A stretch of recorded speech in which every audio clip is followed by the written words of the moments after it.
The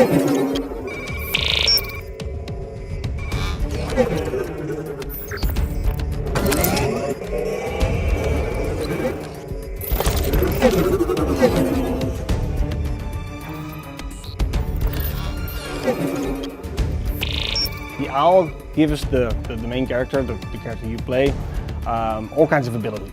It's basically a flying, hovering attack drone that you can use to do things like attack. You can create shields, you can stun enemies, and it can even create zip lines. So there's lots of new different ways that you as a player can use to tackle different situations. So in Killzone Shadowfall multiplayer, we want to give the power to the users. We want to allow you to create your own what we call war zone. And war zone is basically a combination of all type of variables, like what maps do you play, what missions do you play, all the way down to what weapons do you carry and which classes are allowed. We as Guerrilla, we're going to actively look at the community. We're going to actively find interesting combinations that the users have made and then put them on the front page. So we're going to actively promote all kinds of cool things that the community builds.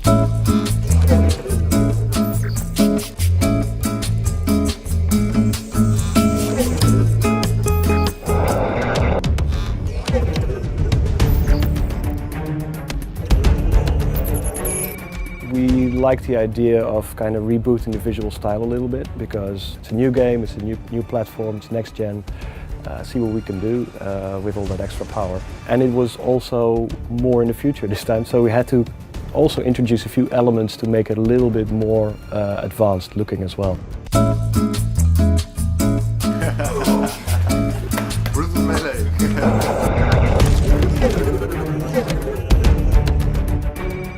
So we were very fortunate to have a fantastic cast. We have David Harewood out of Homeland, a TV show.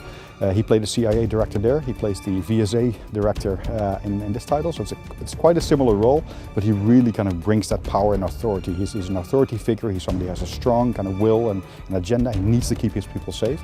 So he's really going for that. On the other side we have another important character which is called Echo. She's a Helghast operative. She's very much kind of your mirror image, your Echo if you will, and she's being played by Jamie Gray Hyder of True Blood TV show.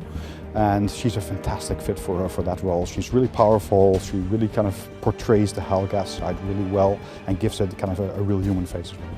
We want to be a launch title. We've never done that, but it's so important that we could kind of flex our muscle on kind of some new hardware because creatively it's really inspiring because the boundaries that you knew are all of a sudden going to be extended. And you're breaking new ground, you're trying to come up with all of these new things. It's daunting, it's exciting, it's scary, but it's very much creatively, it's a real challenge. So it's something that we were really kind of looking for. And on the tech side, on the visual side, on the design side, we're trying to all push kind of the boundaries, and everybody's claiming kind of their own little piece and saying we really want to push this area. And I think hopefully when people start playing the game, they will see that all of these different areas form a whole and it feels like a complete new experience.